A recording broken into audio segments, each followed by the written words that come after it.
नमस्कार। तो कैसे आप लोग। और देखिए फीफा जो है अब एक नए ट्रेंड को फॉलो कर रहा है जिससे कि फुटबॉल प्रमोट हो पाए। वो अपने ब्रांड नेम से यानी कि फीफा के नाम से टूर्नामेंट्स करवा रहा है, जो कि आपने देखे पहले फीफा अरब कप, देन फीफा सीरीज और अभी फीफा एशियन कप, जो वैसे तो साउथ ईस्ट एशियन रीजन की कंट्रीज के लिए है, लेकिन हमारे लिए खुशी की बात है या हम इसलिए इसके बारे में चर्चा कर रहे हैं क्योंकि इंडिया को भी इनॉग्रल सीजन जो हो रहा है फीफा एशियन कप का, उसमें इनविटेशन मिला है, जो कि बहुत ही हमारे लिए बहुत अच्छी बात है। और इंडिया के अलावा इसमें हांगकांग को और चाइना को भी इनविटेशन मिला है, जो कि थोड़ा सा टूर्नामेंट को और एक्साइटिंग बनाता है। और देखिए अगर मैं साफ साफ बोलूं तो 2026 का सबसे बेहतरीन एक अपॉर्चुनिटी वाला टूर्नामेंट ये हमारे लिए हो सकता है। आप बोलेंगे यूनिटी कप में भी तो काफ़ी अच्छी टीम्स आ रही है, तो देखिए यूनिटी कप जो है नॉन फीफा विंडो में, ये टूर्नामेंट फीफा विंडो में भी है, इसमें हमसे हायर रैंक टीम्स भी है और हमारे टक्कर की टीम्स भी है। तो इसलिए सबसे अच्छी अपॉर्चुनिटी की बात करेंगे ना, तो इस टूर्नामेंट में हमको मिलने वाली है। और एक बात सोचने की है कि फीफा ने क्या दिमाग लगाया, मतलब भाई चाइना को और इंडिया को दोनों को उठा के एक ही टूर्नामेंट में लेके आ गए। तो अगर थोड़ा सा इंगेजमेंट या पॉपुलैरिटी की बात करें तो इन दोनों कंट्रीज के काफ़ी फैंस हैं फुटबॉल के, तो उस तरीके से कहीं ना कहीं एक अच्छा एंगेजमेंट इस टूर्नामेंट को मिल जाएगा। अब हम थोड़ा इस टूर्नामेंट की डिटेल्स की तरफ जाते हैं। तो सितंबर और अक्टूबर की जो फीफा विंडो है उसमें टूर्नामेंट होगा जिसमें 14 टीम्स पार्टिसिपेट करेगी, जिसमें इन्होंने दो डिवीजन बना दिए हैं। तो डिवीजन 1 में जो एशियन रीजन की जो हायर रैंक टीम्स हैं वो आ जाएगी, और डिवीजन 2 में जो एशियन रीजन की लोअर रैंक टीम्स है वो आ जाएगी। और गेस्ट कंट्रीज में जिनकी हायर रैंक है जैसे कि इंडिया और चाइना की, तो इसलिए वो डिवीजन 1 में है, और हांगकांग की थोड़ी सी लो रैंक है इसलिए वो डिवीजन 2 में खेलेगी। अब इसमें हमारा बहुत अच्छा फायदा क्या है, देखो इसमें चार चार टीम्स के दो ग्रुप बनेंगे जो हमारा डिवीजन 1 में जिसमें हम खेलने वाले हैं। तो हमारे पास जो ओपोनेंट वाला ऑप्शंस है वो बहुत तगड़े आने वाले हैं, क्योंकि ओपोनेंट्स की तरफ हम चलते हैं तो Thailand, China, Vietnam, Indonesia, Philippines, Malaysia, Singapore, इस तरह की टीम्स हमारी ओपोनेंट्स हो सकते हैं। तो ऐसे ही टूर्नामेंट से ऐसे ओपोनेंट्स हम हमेशा चाहते हैं, मतलब या तो हमारे टक्कर का हो या हमसे बेहतर हो, जो कि इस टूर्नामेंट में सीधे सीधे हमको मिलेगा। और सबसे मेन बात, रैंकिंग पे भाई डायरेक्टली यहाँ पर इम्पैक्ट आएगा। अगर हम यहाँ पर कुछ भी ड्रॉ या विन करते हैं और हारते हैं तो भी आएगा। तो इसलिए इस टूर्नामेंट को बहुत ज़्यादा सीरियसली भी लेना है हमको, क्योंकि ये जो टूर्नामेंट है ये हमको एक सही ट्रैक पे लेकर जा सकता है। अगर हम यहाँ पे अच्छे रिजल्ट्स लेके आए तो हमारा रैंकिंग वाइज भी फायदा होगा, प्लस फैंस का भी और टीम का भी एक मोरल थोड़ा सा है ना अच्छा होगा।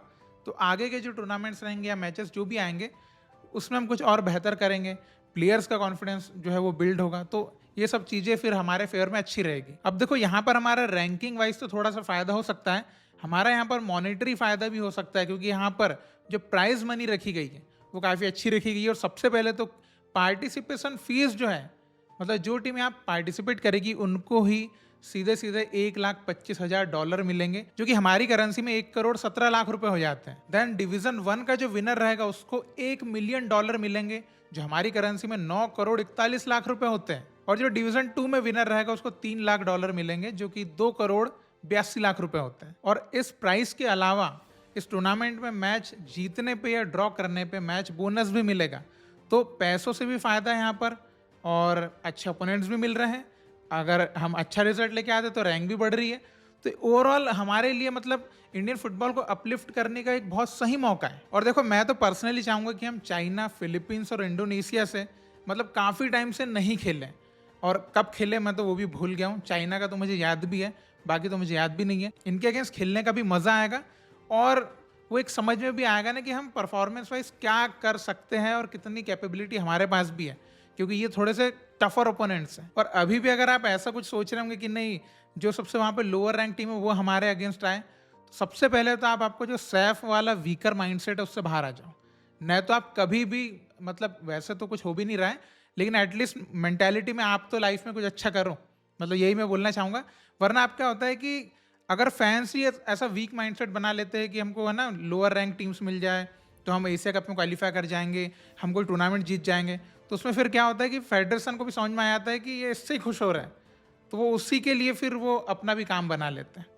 तो उससे थोड़ा भारी रहिए ताकि आपको ये बार बार लल्लू ना बना पाए। और इस टूर्नामेंट से हटके मैं एक और बात बोलूँ, जैसे कि हम एशियन जो रीजन है, साउथ ईस्ट एशियन रीजन की बात मैं कर रहा हूँ, उसमें हमने एंट्री तो ले ली, भले अभी इन्विटेशन पे ली है, लेकिन है ना, हमारी एएफएफ को एक और बात उनके मतलब उनसे मिलके ये करना चाहिए कि है ना, प्लेयर एक्सचेंज प्रोग्राम या कुछ प्लेयर इसका कुछ अगर जुगाड़ हो पाए, तो वो एक डिस्कशन करना चाहिए एशियन जो है, जो कमेटी है उनकी।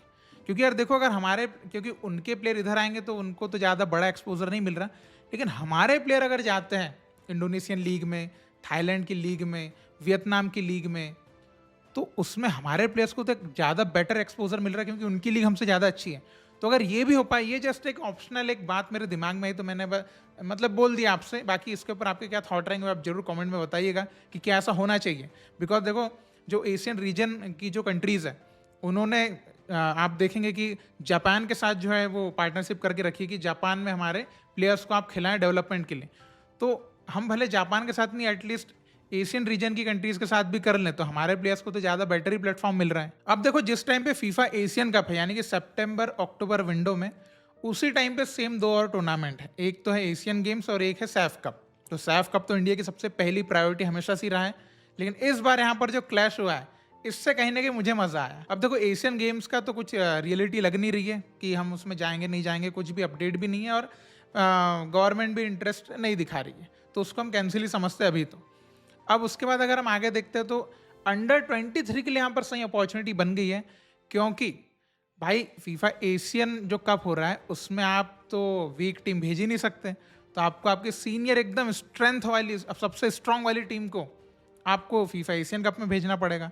अब सैफ कप में तो एक ही ऑप्शन बचता है कि आप फिर अंडर 23 या फिर अंडर 20 के में मिक्स करके जो भी बेहतरीन प्लेयर्स जो भी चल रहे हैं अभी आज की डेट में, उनको आप इस टूर्नामेंट में भेजें, तो वहाँ पर एक्सपोजर भी मिल जाएगा और थोड़ा बहुत मज़ा भी आ जाएगा फैंस को, क्योंकि अंडर 23 को फैंस ज़्यादा देखना चाहते हैं सीनियर टीम से भी। लेकिन मैं यहाँ पर एक घाटे की बात भी बताता हूँ, क्योंकि सैफ कप में हमारी सीनियर टीम अगर नहीं जाएगी तो इस कंपटीशन की इंगेजमेंट और थोड़ी सी वैल्यू थोड़ी नीचे जाएगी।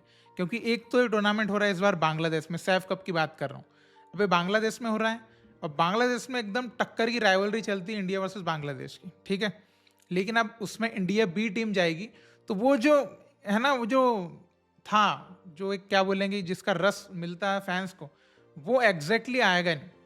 तो वो कहीं ना कहीं कंपटीशन की थोड़ी सी जो इंगेजमेंट पे भी फ़र्क आएगा, उसकी वैल्यू पे भी फ़र्क आएगा, ऑब्वियस है। लेकिन भाई हमको हमारा पहले सोचना है, तो इसलिए हमारे लिए तो फीफा एशियन कप एक प्रायोरिटी है, हमको उसमें बहुत बेहतरीन करना है। और अंडर 23 टीम भी भाई हमारी जो है वो टक्कर दे देगी बांग्लादेश में, जाके देख लेना, ठीक है। तो कोई अपनी ऐसी टीम नहीं, अंडर 23 की भी हमारी अच्छी टीम है, और स्किल्स और इंडिविजुअल ब्रिलियंस की बात करेंगे तो सीनियर से भी बेहतरीन लगता है। लेकिन फिलहाल इंडियन फुटबॉल फैंस के लिए बिल्कुल ये खुशी की बात है कि हम एटलीस्ट इस साल एक ऐसे टूर्नामेंट में पार्टिसिपेट करेंगे जिसको देख के कुछ मतलब मज़ा आएगा। हालांकि 2 टूर्नामेंट बोल सकते हैं, यूनिटी कप को भी आप उस लेवल पे ले सकते हैं, बस वही है कि नॉन फीफा विंडो में है, इसलिए उसकी थोड़ी सी मतलब वैल्यू उतनी नहीं करी जाएगी। लेकिन हम इंडियन फुटबॉल फैंस को पता है कि उसकी कितनी वैल्यू, भले वो लोगों के लिए नहीं है, लेकिन हमारे लिए जिस तरह के अपोनेंट्स हमारे सामने आने वाले हैं, हमारे लिए बहुत वैल्यूएबल टूर्नामेंट यूनिटी कप भी। बाकी फीफा एशियन कप में आप किस तरह के अपोनेंट्स हमारे अगेंस्ट चाह रहे हैं, जैसे कि मैंने बताया चाइना, इंडोनेशिया और फिलीपींस, ऐसी टीम्स हमारे ग्रुप में आना चाहिए। आपके क्या थॉट्स हैं, आप किस तरह के टीम्स को चाहते हैं? जो भी आपके थॉट्स हैं आप जरूर कमेंट में लिख के बताइएगा। बाकी हम फिर मिलेंगे। जय हिंद।